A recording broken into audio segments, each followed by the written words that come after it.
Conversa no Insta é um projeto de extensão da Universidade Federal do Vale do São Francisco, criado e vinculado ao canal Conceito-Chave do YouTube, né? A nossa equipe é formada por direção de Sheila Lima, Laila Araújo, edição e assistente de direção, e Fernando Souto, que sou o coordenador do projeto, sou responsável pelo conteúdo e pela apresentação. Hoje a gente fala com Luciana Haddad sobre Covid-19, mitos e verdades, né? Próxima semana, 14 de julho, a gente fala com Luiz Alexandre Costa, que é cientista político do Instituto de Estudos Sociais e Políticas da UERJ. Alexandre vai falar com a gente sobre militares, política e democracia. Dia 28 de julho de 2020, a gente vai falar com o cineasta Lírio Ferreira sobre cinema, sertões e poesia. Lírio está com um programa agora no Canal Brasil, que estreou semana passada. Na verdade, não é um programa, é uma série sobre poesias e sertões. Quem tiver interesse, assiste no Canal Brasil. E o Lírio vai falar com a gente dia 28 de julho. Né? Lírio é um dos diretores que fez o Baile Perfumado, e o Baile Perfumado foi lançado no dia 28 de julho de 1997. E no dia 28 de julho também se completa 100 e poucos anos da morte de Lampião. Então vai ser uma data bem interessante e vai ser a nossa live de número 30. Hoje, como eu estou falando aqui para vocês, a gente conversa com Luciana Haddad sobre Covid-19, mitos e verdades. Luciana é livre docente da Faculdade de Medicina da USP, além de ser professora, né, ela também trabalha na linha de frente do Covid-19 no HC e é mãe e triatleta. É isso, Luciana? É isso mesmo, Fernando. Eu queria agradecer o convite, é uma honra participar dessa live, junto com outros convidados tão incríveis, pessoas que eu admiro. Vou assistir todas as próximas e obrigada pelo convite. Não, ótimo. Eu queria, já que você aceitou o nosso convite e está aqui hoje, eu queria te agradecer por ter aceitado, né? Essa vai ser uma live, só para te falar rapidamente do nosso projeto. O nosso projeto é um projeto de extensão aqui da universidade, em que a gente discute, às terças-feiras, temas de relevância acadêmica. Ela pode ser apresentada por pesquisadores como você, como pessoas que são acadêmicas, quanto também por profissionais que têm uma expertise, um know-how, mas que o tema tenha relevância acadêmica, né? E aí eu te agradeço a participação e queria agradecer também a Mônia Amorim, que foi quem sugeriu o seu nome, que foi quem fez o contato, foi quem fez o meio de campo. Mônia é minha colega de corrida, a gente treina junto e ela fez, que eu não falo com Luciana, eu fiz, mas eu não conheço Luciana. Ela fez, eu falo com ela. E aí ela fez todo o meio de campo para a gente estar aqui hoje. Então, Mônia, um beijo para você, te agradeço.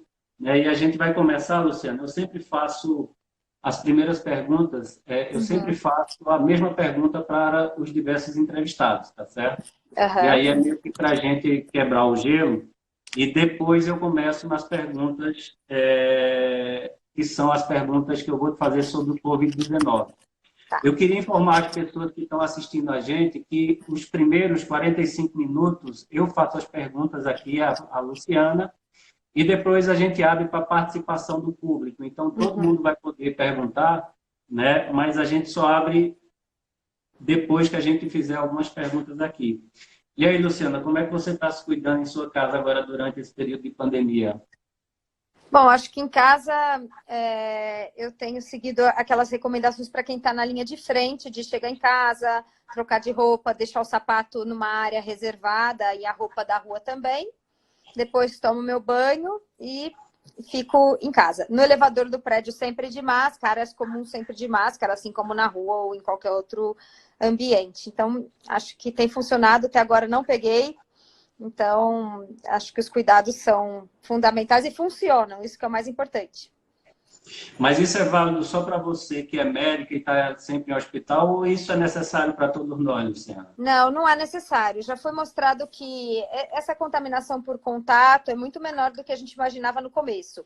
Então, por exemplo, roupa, joia, no começo as pessoas tinham muito medo e ficaram até meio... Porque a gente tinha mesmo essa dúvida, mas isso se mostrou ser um vetor muito pequeno.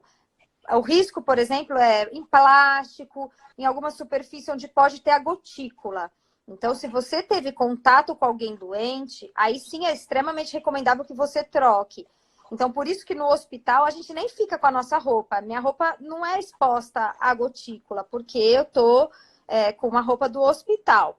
Então, caso você, por acaso, encontre alguém que depois você saiba que está contaminado e tal, é recomendável. Mas se você manteve o distanciamento, que é aquele 1,5 m, 2 metros de qualquer pessoa que você não tem um relacionamento dentro de casa, não precisa ter essa troca de roupa, essa questão toda que a gente tinha meio no começo alguma dúvida. Uhum. Eu tenho uma pergunta aqui para te fazer, e essa pergunta, como eu disse, são as 7 primeiras perguntas a gente sempre faz a todo mundo que vem aqui. A Uhum. gente já tratou de pandemia, de quarentena, de isolamento, só que não com nenhum médico, né? Uhum. A gente tratou com filósofo, com sociólogo, com cientista Uhum. político, mas não com médico. Então, algumas perguntas pode ser que não caibam, mas mesmo assim eu vou fazer. Porque como as Vamos lá. pessoas estão isoladas, elas estão isoladas em casa, a gente sempre pergunta, e eu sei que não é o seu caso, porque eu te acompanho nas redes também, mas durante esse período de pandemia, no período que você está em casa, você está lendo, você está assistindo algum filme, ou você está só treinando para o triatlo? Tô lendo muito mais do que eu lia, porque acho que a gente, ao mesmo tempo que eu tô trabalhando, mas tudo ao redor, né?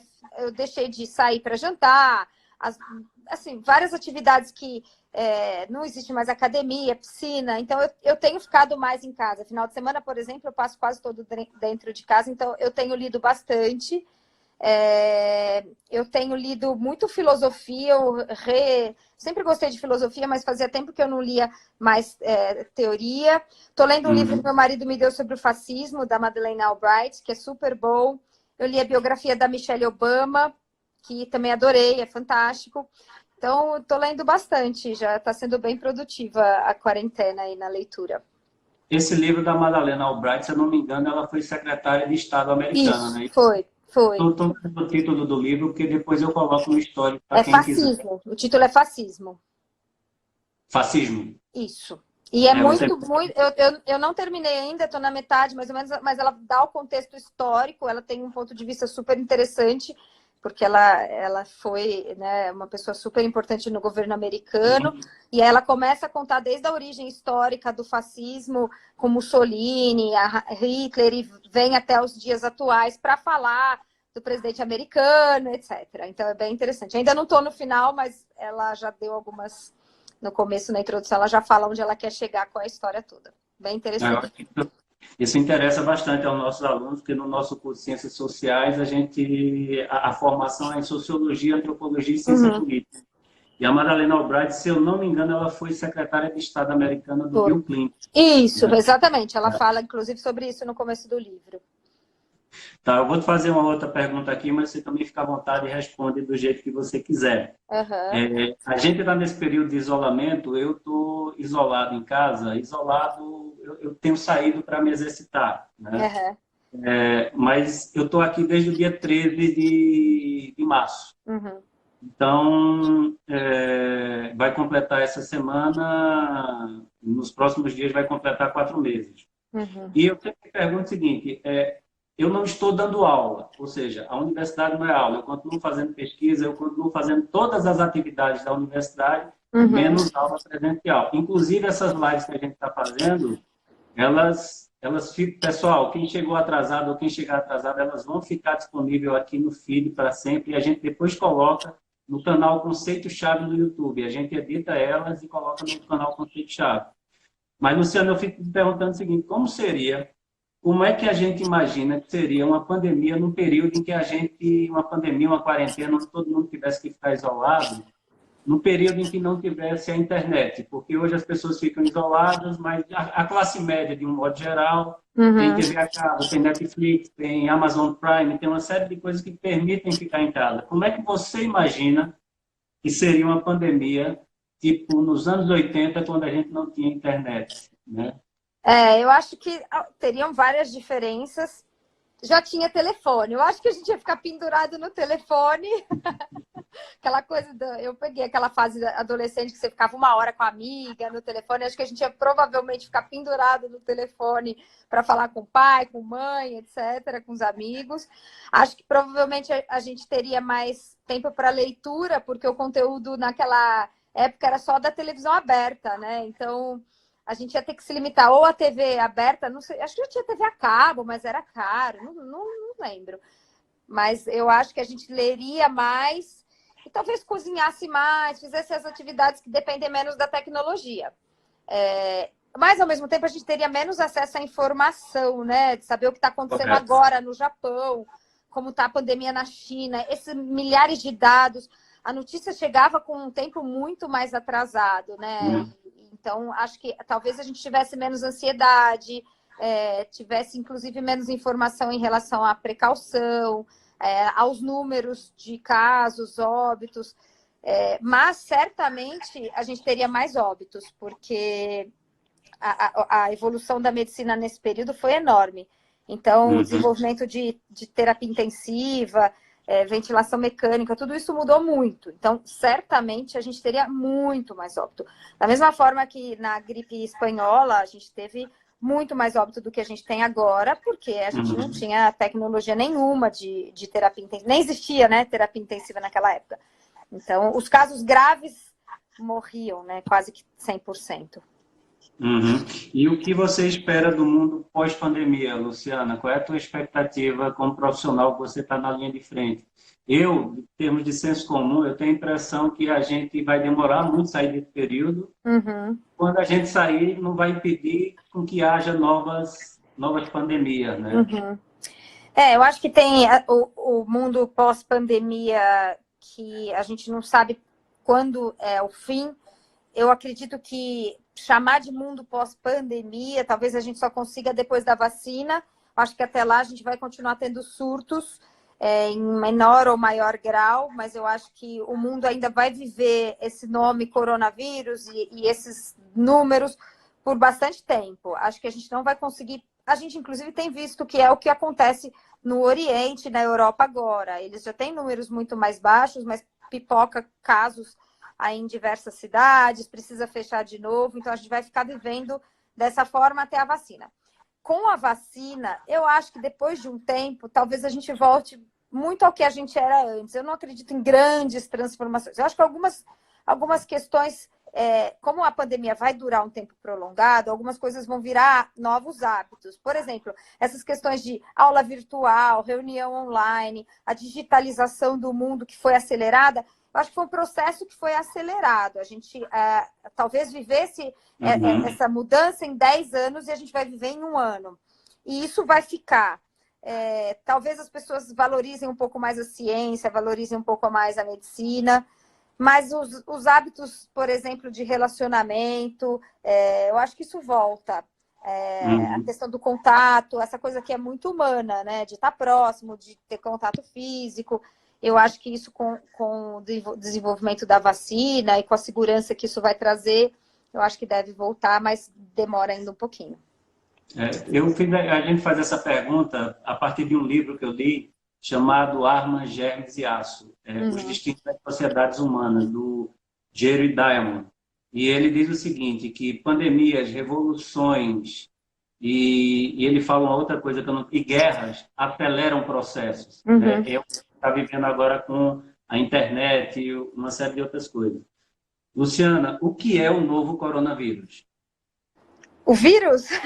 Sim, o que é o coronavírus? Coronavírus é um vírus, né? RNA da família do coronavírus, que é um vírus que a gente já conhecia. Ele é um dos vírus mais comuns, a família coronavírus, da gripe comum. Ele tem dois parentes bem próximos, que é a SARS e o MERS, que são vírus mais letais, que tiveram já pandemias no Oriente que foram restritas, esse novo vírus é o SARS-CoV-2.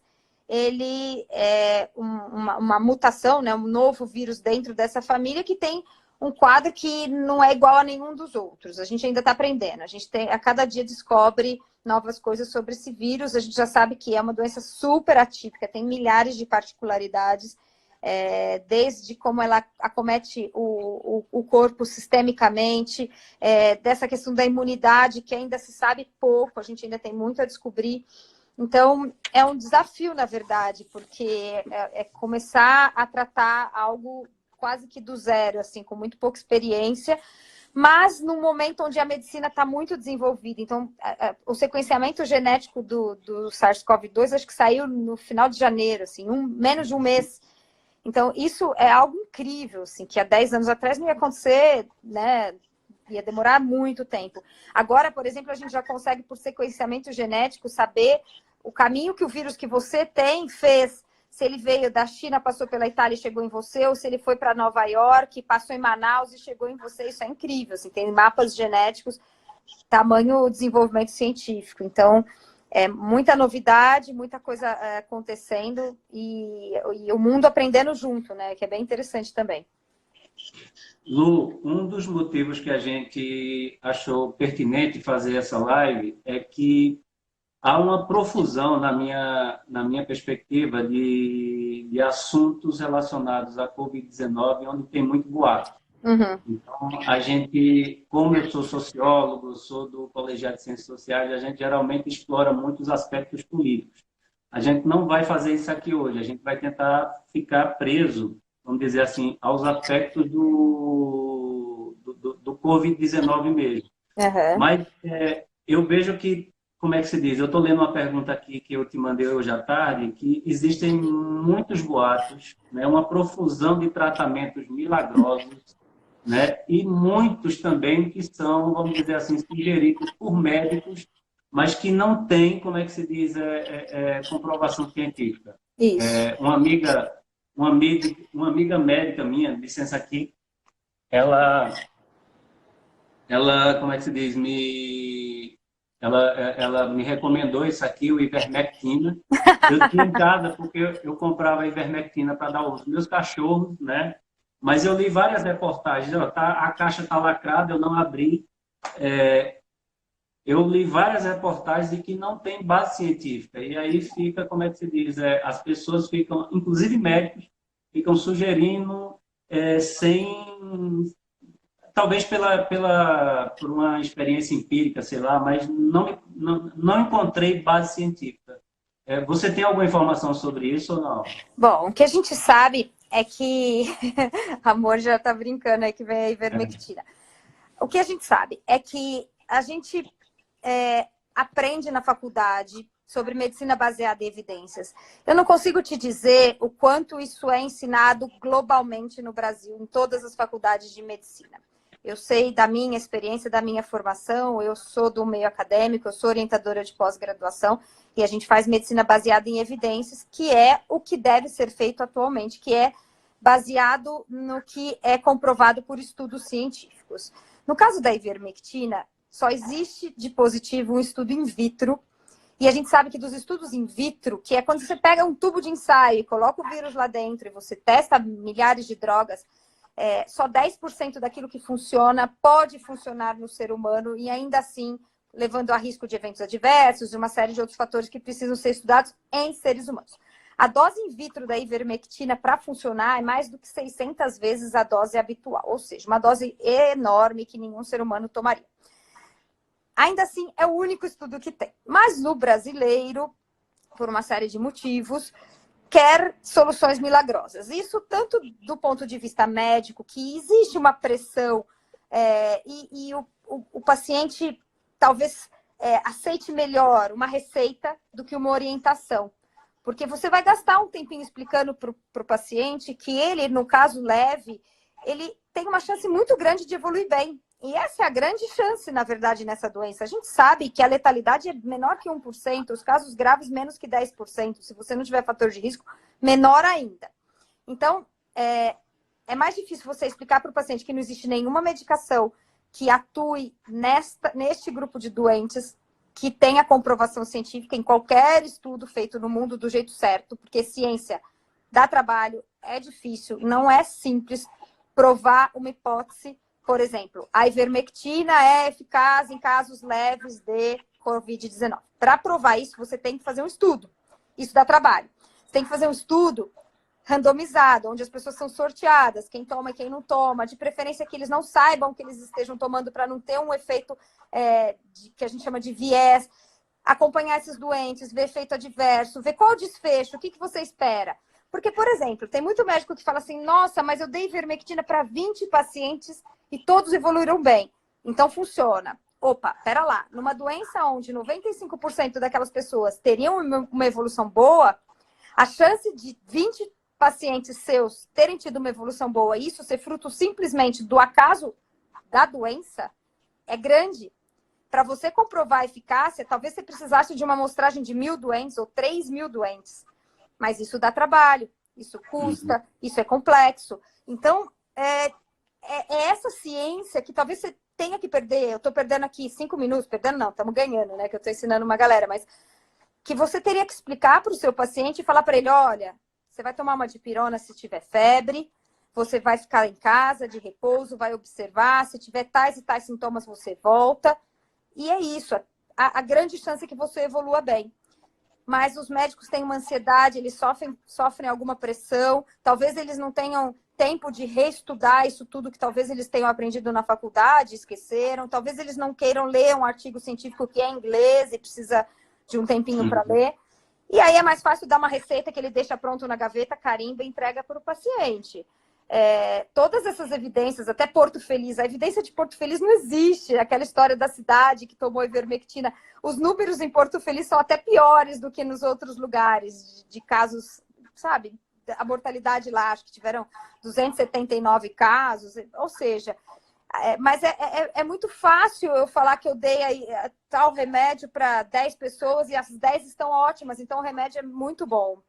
Mas, infelizmente, eu acho que até serve de lição para que a gente tente trazer de novo essa discussão inclusive da formação do profissional de saúde, que tem que ser revista, porque se as pessoas não sabem avaliar uma droga e quando ela deve ser indicada ou não, é porque tem uma falha grave na formação do médico. Assim, ele precisa, talvez, voltar a estudar algumas coisas básicas. Isso tem que ser dito, assim. E em alguns casos, alguns medicamentos, inclusive, tem risco de evento adverso, ou seja, você ainda está sendo responsável por um prejuízo. A cloroquina foi suspenso em vários estudos pela ocorrência de evento adverso. Então, isso também é uma responsabilidade do médico prescritor. A gente tem que tomar bastante cuidado aí nessa seara. E, como você disse, sempre tem questão política envolvida, virou uma guerra. Isso eu acho completamente prejudicial. A prescrição médica não pode ter nenhum fundamento político. Eu defender ou não uma medicação aqui não quer dizer que partido eu defendo, se eu sou a favor ou contra, só quer dizer que eu estou fazendo medicina do jeito que tem que ser feito. Ponto. Hoje eu te perguntei isso e hoje eu conversava com uma amiga e ela disse, a live vai ser bem legal, até porque tem muita divergência no mundo sobre a Covid-19 e eu discordei dela, porque eu acho que existe um grande consenso de como tratar, mas evidentemente no ambiente científico você tem teorias que não necessariamente são iguais, são diferentes, mas isso é o normal no ambiente científico, né? Mas há uma grande convergência com relação ao tratamento. Eu acho que a politização que o Brasil está vivendo, ela tem sido muito ruim para o tratamento do Covid-19, né? Eu vou te fazer umas perguntas também, Luciana, que eu até sei a resposta e que eu acho até muito básico. Mas eu acho que é necessário, já que a gente está fazendo uma live que vai informar as pessoas, que algumas pessoas podem não saber. Né? Quais os sintomas do coronavírus? E como é feito o diagnóstico dele? Bom, os sintomas, a pessoa pode ser desde assintomático, dependendo do estudo, tem uma porcentagem maior ou menor de assintomáticos, mas até 40%. E pode ter sintomas bem leves, por exemplo, um mal-estar, dor muscular, um pouco de tosse, febre, que pode ser baixa, pode ser um pouco mais alta. Pode ter sintomas gastrointestinais de náusea, vômito. Essa tosse seca pode ser um pouco mais agravada. A falta da sensação de cheiro, né, e de sabor, que são sintomas bem característicos e são relativamente frequentes. Isso tem que ficar atento, porque às vezes pode ser o único sintoma. Até os quadros quando o comprometimento pulmonar é mais grave, onde a pessoa começa a ter falta de ar. Então, ela começa a se cansar aos mínimos esforços, começa a ficar com a respiração muito acelerada e esses sintomas indicam uma gravidade quando a pessoa precisa, sem dúvida, procurar o atendimento. Nessa fase de sintoma, o exame diagnóstico é o PCR, que é aquele suave que é feito com cotonete no nariz e na garganta, para procurar o vírus, procurar a presença do RNA viral na sua secreção. Então, esse é o exame que deve ser feito quando a pessoa tem sintoma, e aí faz o diagnóstico e vê que ela está, inclusive, transmitindo a doença. O outro exame que existe é a sorologia. A sorologia serve para ver que a pessoa já teve contato com o vírus, então numa fase mais tardia, com a presença do IgG. A presença dos anticorpos IgA e IgM são um pouco mais precoces, mas sempre a partir do 5º, 7º dia de sintoma. Mas ele é um exame pior em termos de sensibilidade, ou seja, a qualidade e a capacidade que ele tem de pegar os casos positivos e mostrar que eles são realmente positivos. Então, ele tem um número alto de falsos negativos, que são pessoas que estão doentes, mas ele vem normal. E também tem uma porcentagem de até 10% de falso positivo, ou seja, ele vem positivo e a pessoa não tem a doença. Então, a sorologia, ela tem essa acurácia do exame pior do que o PCR. E o PCR não adianta ser feito tardio também. Depois do 9º dia, 7º dia de sintoma, ele já começa a ter grandes chances de vir negativo. E depois do 9º dia, em geral, ele vem sempre negativo. Ô, Luciana, então o assintomático ele também passa o coronavírus? Passa o coronavírus. Ele passa o coronavírus. Ele tem uma carga viral muitas vezes menor, mas ele demora mais tempo para negativar a carga viral. Isso tem um estudo bem interessante que mostra que os assintomáticos ficam mais tempo transmitindo, até pela resposta imune, provavelmente por isso que ele não tem sintoma, mas ele tem mais tempo de vírus presente na secreção e ele transmite. Por isso que é recomendável os cuidados sempre, né? Porque a gente não sabe quem é o assintomático. O assintomático pode estar no mercado com você, pode estar dentro da farmácia com você, transmitindo. As crianças é muito comum, né? Criança assintomática. É raro o sintoma em criança. A criança, em geral, é um portador assintomático. Eu acho que eu ia fazer uma pergunta aqui mais à frente, mas Moni meio que adiantou aqui.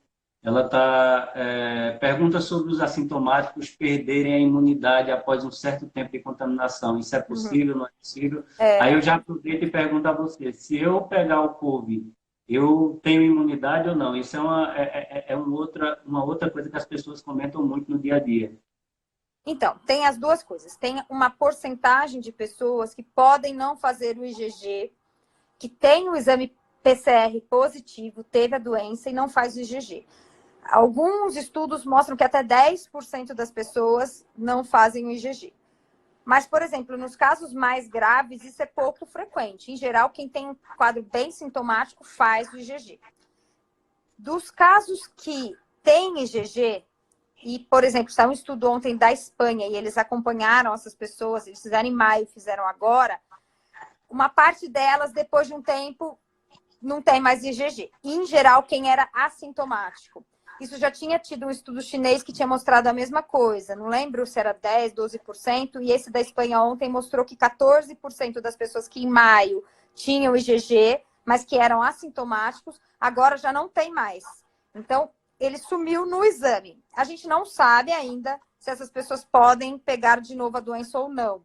Precisa de mais tempo de acompanhamento para ver agora, né, continuar seguindo essas pessoas para ver se elas vão pegar. Mas nessa doença, a gente vê de tudo, assim. É que quando você fala de casos específicos, isso não é uma evidência forte, né? Mas a gente já vê pessoas que tiveram positivo, PCR, depois tem um IgG negativo, depois de um tempo tem outro PCR positivo, como se fosse uma segunda infecção, casos isolados. A gente tem, por exemplo, muitos casos de familiares que um pegou e o outro não, dormindo no mesmo quarto. Isso, todo mundo conhece algum caso. Então, ainda tem muita coisa que a gente precisa explicar da doença, que a gente está tentando entender. A gente, quando eu digo o meio científico mundial, essa questão, por exemplo, das pessoas que não pegam é muito interessante. E tem a ver com a imunidade, a ver com uma série de coisas, mas é relativamente comum. Alguém que ficou... E isso tem até um estudo chinês que acompanhou famílias que tinham casos positivos e, por exemplo, tinha esposa ou filho, pessoas que conviveram em ambientes muito pequenos e eles foram testados com frequência, porque eles poderiam ser assintomáticos, mas foram testados com frequência e eles não tiveram a doença. Então, tem um outro mecanismo imunológico que impede o desenvolvimento da doença sem que tenha sintomas, sem que produza anticorpo. Isso é uma questão de imunologia, mas resta saber quem são essas pessoas, se essas pessoas daqui 6 meses podem vir a ter ou não, como é que a vacina vai funcionar. Então, tem muita coisa ainda para ser descoberta em relação à doença. Uma pessoa que teve o coronavírus, que recuperou, ela pode transmitir o vírus? Então, o que a gente considera hoje é que não. Ela tem... o que a gente usa, por exemplo, no Hospital das Clínicas, a gente considera do dia do primeiro sintoma, 14 dias para que ela possa ser liberada para o convívio, desde que ela tenha 3 dias assintomático. Mas, alguns casos, por exemplo, a gente repete o PCR e ele ainda está positivo. Provavelmente, esse caso não está mais transmitindo. Pode ser resquício do vírus, de RNA, etc. Mas a gente não tem como saber.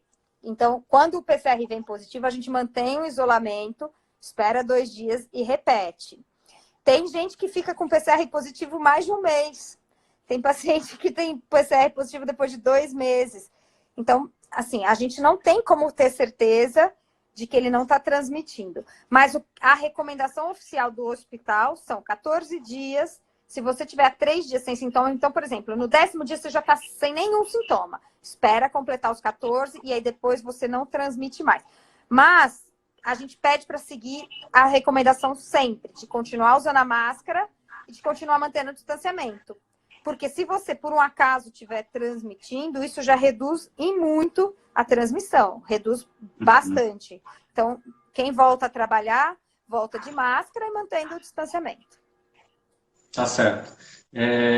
Eu sei que não existe vacina ainda. Inclusive, hoje, eu li uma matéria na Folha de São Paulo, ou foi um podcast que eu assisti da Folha, falando que Oxford está bem avançado e os testes vão começar no Brasil, né, justamente porque no Brasil a gente tem a Fiocruz e no Brasil o brasileiro já está, vamos dizer assim, entre aspas, habituado à vacinação, etc.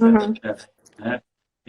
Mas além da vacina, Luciana, que ainda não existe, está em desenvolvimento, que medicamento ou tratamento a gente utiliza na Covid-19? Eu, por exemplo, eu moro só, eu tenho receio de ficar doente, e eu não sei o que tomar, até eu ir ao hospital, eu não... Bom, não tome nada. Para começar assim, não tem nenhuma profilaxia. Eu vou fazer amanhã uma live com o Ari Serpa. Quem puder assistir amanhã às 9 da noite, ele é um fera, intensivista, pesquisador. Vai ser só sobre tratamento e vacina. Então, quem quiser se aprofundar, lá eu vou falar só sobre isso. Então, aqui eu vou falar mais resumidamente. Mas para casos leves, que é a grande maioria, não precisa tomar nada. Só se tiver com febre, toma uma dipirona, toma um Tilenol, pode dar dor de cabeça, toma esses sintomáticos para dor, fique em casa, repouso, que é a grande maioria e essa evolução é favorável. Para as pessoas que precisam de internação, então são pessoas que estão com um comprometimento pulmonar mais importante, daí tem uma indicação de internação, no hospital vai ser feito o tratamento para essas complicações pulmonares. Então, aí, assim, o que tem de evidência, por enquanto, robusta, é o corticoide, mas para casos graves. Então, não adianta tomar corticoide em casa, não é para tomar. Então, a dexametasona e tal, para ser usado nos casos intra-hospitalares.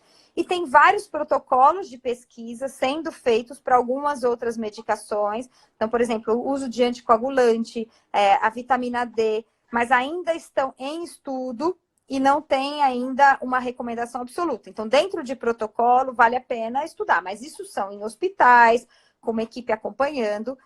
Mas, por enquanto, a única coisa que tem evidência mesmo é o corticoide, que isso já teve um estudo bem grande que mostrou um bom resultado.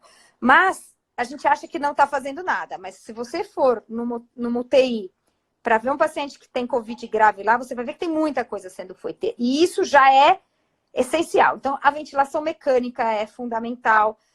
Em geral, esses pacientes acabam tendo uma infecção bacteriana concomitante e aí sim precisam de antibiótico. Fisioterapia respiratória, que é fundamental. E tem uma série de outros tratamentos de terapia intensiva que são feitos no caso grave. Então, assim, não tem um antiviral, uma medicação contra o vírus comprovadamente eficiente, mas tem uma gama de terapêuticas que já são feitas no doente grave que a gente usa, inclusive na COVID. E isso é feito em ambiente hospitalar. Então, em casa, nada ainda é comprovado que possa ser feito e que vai evitar um caso mais grave, nem nada disso. Pegando o gancho, Luciana, como é que eu posso fortalecer a minha imunidade para me proteger do novo coronavírus? Como é que eu faço isso?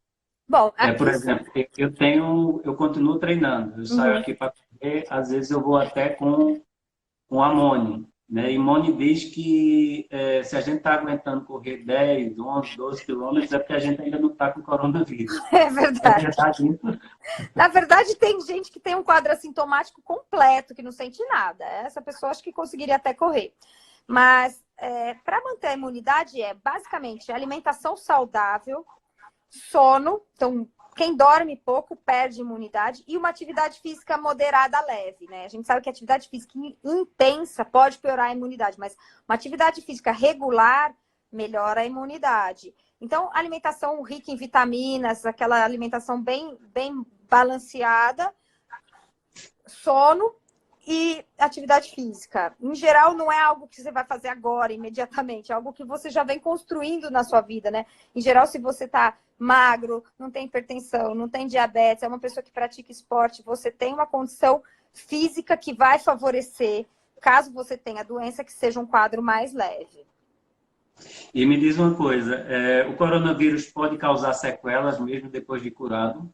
Então, o que a gente tem visto dependendo da gravidade do acometimento pulmonar, essa repercussão pode demorar mais para ser recuperada. Então, por exemplo, tem pacientes que têm mais de 50% do pulmão acometido, 70%. Esses pacientes vão ficar com uma falta de ar por um período que a gente ainda não sabe dizer quanto, porque esses doentes estão sendo acompanhados agora. Então, eles, em geral, vão para casa fazendo fisioterapia, porque eles ainda têm um comprometimento, por exemplo, sente falta de ar para subir um lance de escada, sente falta de ar para fazer alguma atividade física. Isso a gente tem visto nos quadros mais graves. Mesmo quadros que não precisaram de intubação e ventilação mecânica, quando tem um quadro pulmonar mais acentuado, pode demorar um tempinho para voltar à função respiratória completa. Mas, em geral, nesses casos, com fisioterapia e com o tempo, eles têm se recuperado. Mas daqui a algum tempo a gente já vai ter estudos mostrando melhor, por exemplo, com tomografia seriada, depois de 1 mês, 2 meses, 3 meses, em quanto tempo demora realmente para essas lesões desaparecerem. Porque a tomografia, por exemplo, é super característico da COVID. Assim, você vê o pulmão todo marcado com a doença e a gente até classifica em porcentagem de acometimento pulmonar, até 30%, 50%, 70% do pulmão que está acometido pela doença. Tá certo.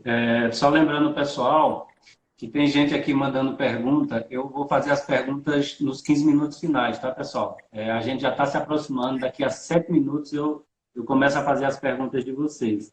Mas eu vi uma pergunta aqui, passou aqui, deixa eu ver se eu recupero ela, porque tem relação com a pergunta que eu ia te fazer. É da Beca Santana. Ela pergunta, algum estudo sobre o impacto do Covid nos bebês durante a gestação? Aí eu emendo com uma outra. Uma mulher lactante que tenha sido infectada pelo coronavírus pode continuar amamentando? Bom, vamos lá. Da amamentação, a recomendação é que sim, é que continue amamentando. E a orientação é que a mãe fique de máscara.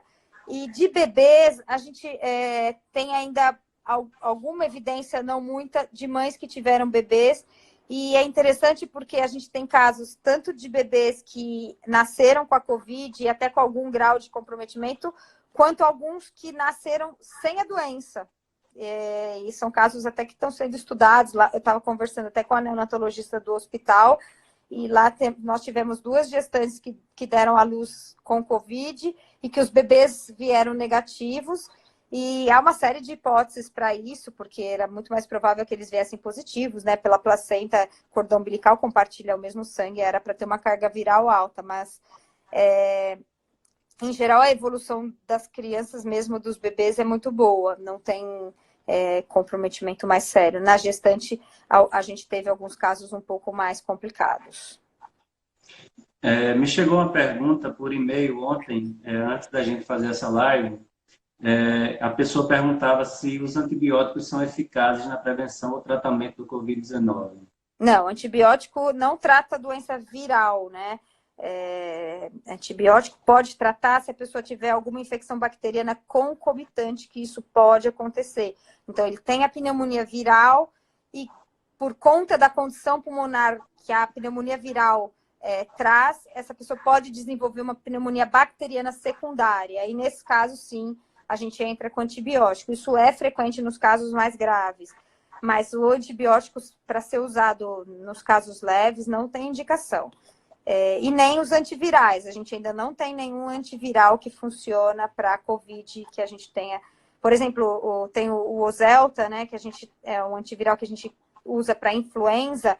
A gente até pode começar o tratamento antes de sair o resultado, porque a gente ainda tem a gripe pela influenza. Mas se faz o diagnóstico da Covid, não tem indicação de tomar, porque é o Tamiflu, né, o Oselta, porque ele não funciona para Covid. Uhum. Eu queria mudar um pouquinho o assunto da gente, não o assunto, mas perguntar uma outra coisa. Eu, geralmente, uma ou duas vezes por semana, eu como sushi. E eu vi uma reportagem de que eles tinham achado na China o vírus na Uhum, tábua do sushi man. E depois sim. desse dia eu fiquei com medo de comer. E eu queria te perguntar, é possível ser contaminado por meio de comida de restaurante, essas coisas? Porque a comida do restaurante chega aqui, eu lavo tal, a embalagem, jogo água sanitária, borrifo, mas a comida foi manipulada por alguém e ela É, pode, talvez, não estar com a mão tão limpa, a pessoa que manipulou. Eu posso exato. pegar por Então, comida do restaurante? a comida fria, que foi o caso do salmão, ela tem o maior risco por causa da temperatura, inclusive. Então, se, por exemplo, o sushi man tossir ou espirrar no sushi e aquilo não foi... Porque se ele espirrar e depois levar ao forno, o vírus morre, entendeu? É por isso que a recomendação é que essas pessoas usem aquele face shield, aquela barreira protetora além da máscara. Que aí isso Uhum. já evita as pessoas lavando a mão e usando aquela proteção. Então, eu acho que assim, restaurante japonês tem muito que seguir essa conduta, porque a comida lá não vai ser esquentada, não vai ser cozida.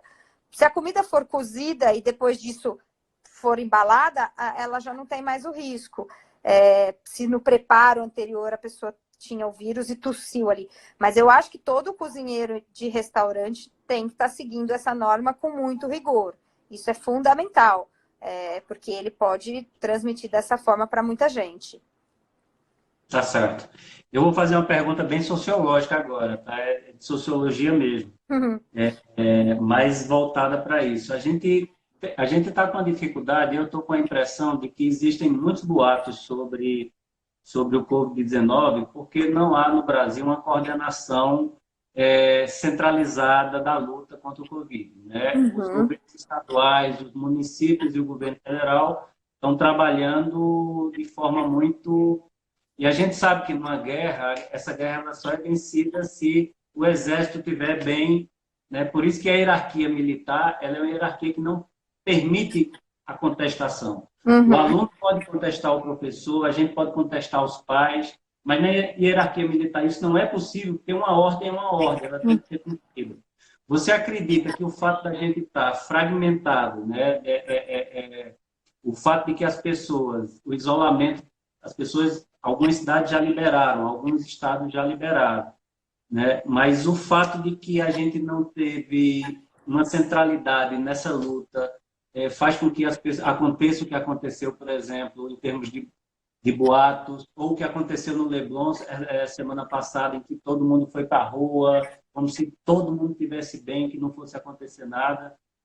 O que é que Sem você acha dúvida. disso? Não, eu acho que sem dúvida nenhuma. A gente ficou, desde a saída do Mandetta, completamente sem uma liderança. E é fundamental, nesse momento, uma liderança centralizada, para que os discursos fossem comuns, para que houvesse uma regulamentação federal para orientar estados e municípios, porque o que a gente tem agora é que cada estado está seguindo uma regra que ele cria, alguns melhores, outros piores. O discurso é muito heterogêneo Então, talvez a pessoa no Rio de Janeiro olhe a situação de Manaus e ache que porque lá em Manaus a situação é aquela, ele já está seguro no Rio. Ou, por exemplo, Brasília, que agora ainda vive uma fase acentuada de casos, já programando a abertura de escolas, enquanto, por exemplo, São Paulo, que está numa fase muito mais adiantada, vai abrir escola só em setembro.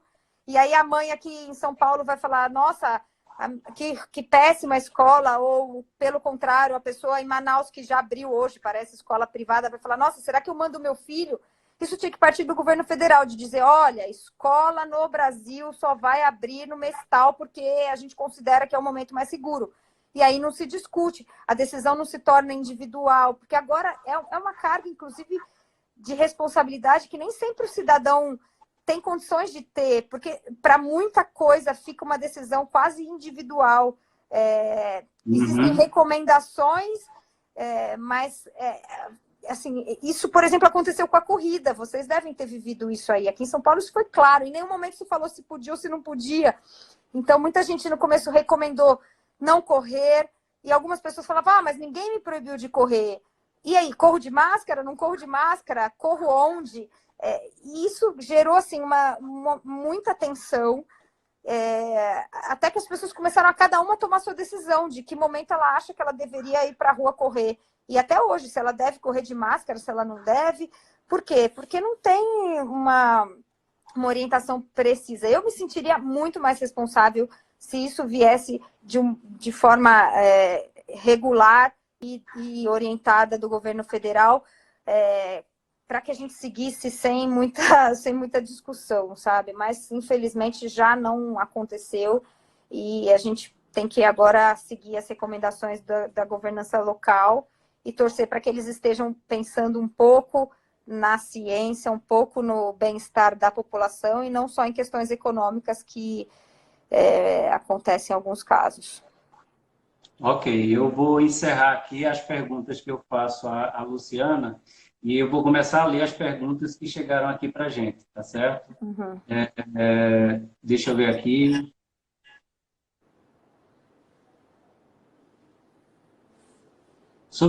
Luciana, antes de eu encontrar uma pergunta, saiu hoje, se eu não me engano, a Organização Mundial de Saúde falou que é possível pegar o vírus pelo ar, não é isso? Isso. Eu acho que você até comentou no teu, não sei se você comentou no teu story. Na verdade, no texto original da OMS estava que a transmissão era por gotícula e por superfície. E aí os cientistas fizeram uma carta pedindo que ele alterasse o texto para dizer que também é transmitido pelo ar. Por quê? Porque a gente sabe que se num ambiente fechado tem uma pessoa doente, ela fica um tempinho ali, ela sai e entra uma pessoa, e aquilo está fechado, ela pode se contaminar. É essa a mensagem. Não precisa que a pessoa esteja fisicamente na sua frente e falando com você. Por isso, a grande recomendação de deixar janelas abertas, portas abertas, porque quando o ar circula, essa partícula vai embora. Então, a diferença é essa. Não precisa o contato pessoa a pessoa, mas sim o ar contaminado, que a gotícula pode ficar ali por 2, 3 horas e alguém pode se contaminar dessa forma, em ambientes fechados.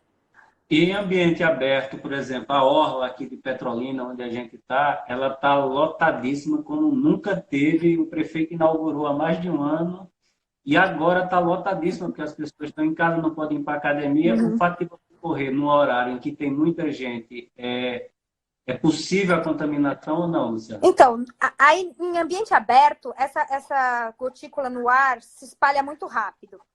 Só que quando tem muita gente próxima, aí é do contato pessoal mesmo. Então, alguém que está passando e dá uma tossida, espirra, ou no caso da corrida ou da bicicleta, a respiração é mais acelerada e sai mais gotícula mesmo por causa da alta frequência respiratória. Se tiver muita gente próxima que não esteja guardando o distanciamento, lembrando que na atividade física essa distância é além de 1,5 metro, o risco é de contato direto. Então, por exemplo, lá no Rio de Janeiro, nos bares do Leblon, era ao ar livre, é uma coisa boa, mas as pessoas estavam muito próximas e sem máscara. Então, se você for fazer atividade física, por exemplo, na orla, tem que ser de máscara, obviamente. Só dá para correr sem máscara se for num lugar onde você não vai cruzar com ninguém a 5 metros de você. Essa é a recomendação. porque senão você pode contaminar outra pessoa e pode se contaminar. Por isso Tá ouvindo, Mone? não, isso sim, não dá para. A recomendação é ou você vai sozinho e aí procure ruas e lugares onde não tem muita gente, ou você está correndo risco, assim. E se você correr com o seu amigo, 5 amigos, 15 mil, aí aumenta muito, porque o tempo de exposição também tem uma relação. Tem até um estudo super interessante de 2 ônibus que foram para um evento e não tinha uma pessoa contaminada. Então, assim, o tempo da viagem, quanto maior a viagem, mais gente foi se contaminando. Então, em relação a onde estava sentada a pessoa doente, quanto mais tempo de viagem, mais as pessoas nos bancos mais distantes foram sendo contaminadas. Então, tem a questão da distância e do tempo de exposição. Então, se você vai num restaurante, por exemplo, jantar, agora que abriram restaurantes, e está numa mesa com alguém doente, é um ambiente de risco, porque a pessoa tira a máscara para comer. E aí começa a conversar. Então, se a pessoa está quieta, ela transmite menos do que se ela está conversando. E aí é inevitável para comer e beber que a pessoa tire a máscara. Por isso é um ambiente de risco, bares e restaurantes. Muito de risco. Se for fechado, então, aí se você ficou lá dentro 1h30, a pessoa que está na mesa lá longe vai transmitir para você. Por isso que eu falo, senta na mesa fora, se puder escolher. Eu vou tentar, se eu for comer fora em algum dia, vou sentar na mesa na calçada, sem dúvida. Muito mais seguro. E assim, terminou de comer, bota a máscara de volta. Lá no hospital, a gente come, a gente almoça. Comeu, eu ponho a máscara. E às vezes vou tomar alguma coisa, eu tiro a máscara, tomo, ponho a máscara de volta. Até por respeito a quem está perto de você. Ah, ótimo, Luciana. Bem esclarecedor. Nisso, eu estava sendo negligente por falta de informação, porque não foi nem por falta de informação. Eu li uma reportagem no Diário de Pernambuco, que é um jornal tradicional aqui de Pernambuco, em que o médico falava, você vai correr, corre sem máscara, porque a máscara... Se você estiver sozinho. Se você Tá estiver certo. sozinho, sim. Se você estiver sozinho, numa estrada de zona rural, numa estrada de um condomínio, um lugar que não tenham outras pessoas, aí tudo bem. Mas se você estiver com outras pessoas, tem que usar máscara. Tá, ok. Tem uma pessoa aqui, eu acho que é Fafagecunha. Fafagecunha, vamos ver. Desculpe a maneira com que eu estou lendo. Né? O tipo sanguíneo tem alguma influência em relação à contaminação por Covid? Aí eu vou emendar com uma pergunta que eu tinha feito aqui. É verdade que tem se estudado o uso do plasma sanguíneo de pacientes recuperados da Covid-19 no tratamento da doença? Bom, vamos lá. Do tipo sanguíneo, tem 2 estudos que mostram que existe uma relação da gravidade da doença, não da pessoa ter ou não a doença, mas que o tipo sanguíneo A poderia ter uma relação com casos mais graves. Não quer dizer que o tipo O e a B e B não tenha casos graves, nem o contrário, mas é uma relação significativa para o tipo A. Em relação ao plasma, sim, a gente inclusive está participando de um estudo no Hospital das Clínicas, que a gente pega o plasma de pessoas que tiveram a doença e que fizeram anticorpo e usa nos casos moderados a graves para ver se tem uma melhor recuperação. Ainda não saiu o resultado desse estudo, quando sair eu coloco para vocês. A gente espera que tenha um bom resultado para evitar a complicação nos casos moderados nessa fase, onde ele ainda não piorou tanto. Tá, a gente está se aproximando do final, Luciana. Eu acho que você sabe, você já tem know-how em live, quando falta 30 segundos ele avisa. A gente ainda tem 6 minutos. Eu vou fazer outras perguntas, só avisando ao pessoal que essas lives elas ficam salvas no meu feed e depois a gente coloca ela no canal Conceito-Chave no YouTube, tá? E muito provavelmente a gente vai também transformar essas lives em podcast que você vai poder ouvi-la pelo Spotify.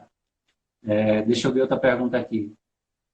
Com relação à vacina, a vacina ainda não tem perspectiva de tempo, né? É isso. Mas eles estão bem acelerados. A fase 3 já começou aqui no Brasil. A da Oxford eles já estão aplicando, então eu já tenho até colegas que já receberam. Não dá para saber se recebeu a vacina ou placebo, hein? O estudo é cego.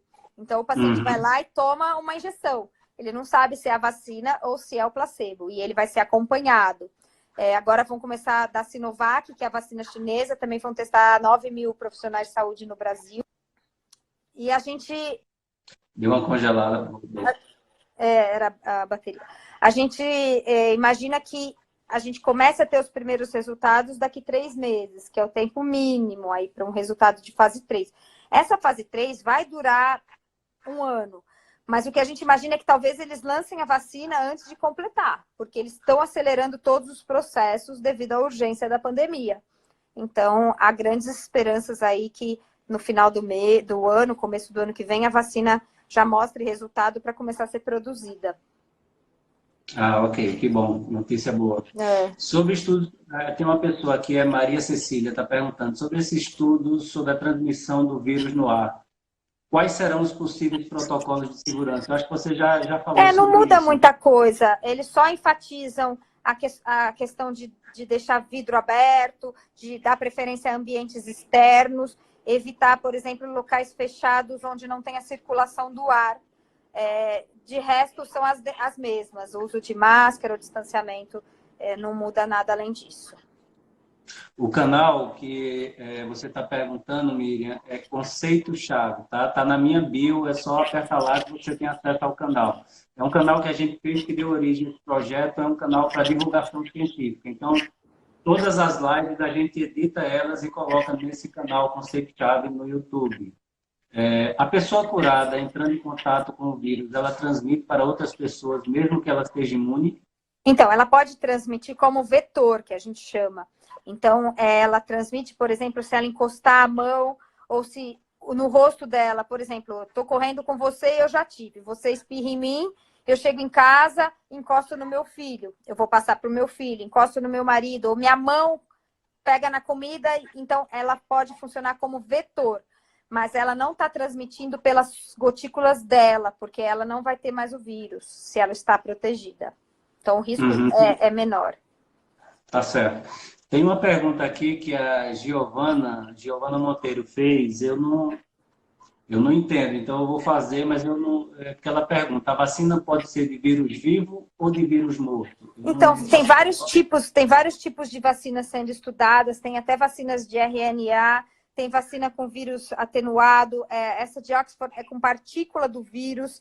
Então, a gente sabe que das 100 e tantas vacinas testadas, tem mais de 10 tipos, o que é bom, porque provavelmente vão ser lançados diferentes tipos, o que garante uma imunidade melhor até, que a gente tem um arsenal amplo. Mas essa, por exemplo, de Oxford, são partículas do RNA do vírus que foi inserido numa outra célula para ser injetada na gente. Luciana, o Bruno Lima está perguntando aqui qual a principal diferença entre os testes para identificar o Covid-19. Esses testes são confiáveis? Foi o que eu disse, né? Tem o PCR e o sorológico. O PCR é mais confiável, mas ele só funciona no começo. O sorológico é o tardio, ele é menos, tem uma acurácia menor. E aquele da gotinha, do teste rápido, ele é muito ruim. Então, não vale a pena gastar dinheiro com ele, porque a chance dele dar um falso negativo é enorme. E, além disso, ele tem falso positivo. Então, não vale a pena o investimento. Se for fazer um sorológico, dê preferência por fazer no laboratório, com a coleta do sangue, porque, pelo menos, tem uma qualidade melhor do que o rápido. O rápido tem algum interesse para estudo epidemiológico. Como ele é mais barato, ele é mais simples, para fazer essas amostragens, 10 mil pessoas numa cidade, aí ele funciona. Mas para o indivíduo em particular, ter uma resposta para ele, não vale a pena. É melhor fazer o do laboratório. Lu, a gente chegou nos 59 minutos, eu queria te agradecer e queria passar para você, para que você fizesse suas considerações finais. Muito obrigado e foi uma honra tê-la aqui no nosso projeto. Obrigada. Foi um prazer, é um assunto que a gente ainda tem muita dúvida, ainda tem muita coisa a aprender. Eu tenho falado todo dia no meu Instagram, no Lu Talks, Fala Lu, sobre Covid. Eu sei que tem gente que não quer mais saber da doença, mas infelizmente ela ainda está presente, ainda tem gente morrendo. Eu acho importante que a gente siga estudando, siga tratando bem os doentes e siga falando sobre o assunto. Então, quem quiser mais informação, acompanhe lá, eu falo todo dia de manhã. Falo de outras coisas também da minha vida, de esporte, mas da Covid eu falo sempre de manhã. Amanhã à noite vai ter uma live incrível com o Ari. Quem puder, assista. Ele é brilhante. A gente já fez uma no começo da pandemia e vai ser super legal ter ele de volta. Então, eu recomendo muito. E é isso. Obrigada a todos. Obrigada pelo convite. Foi ótimo. Tchau, tchau.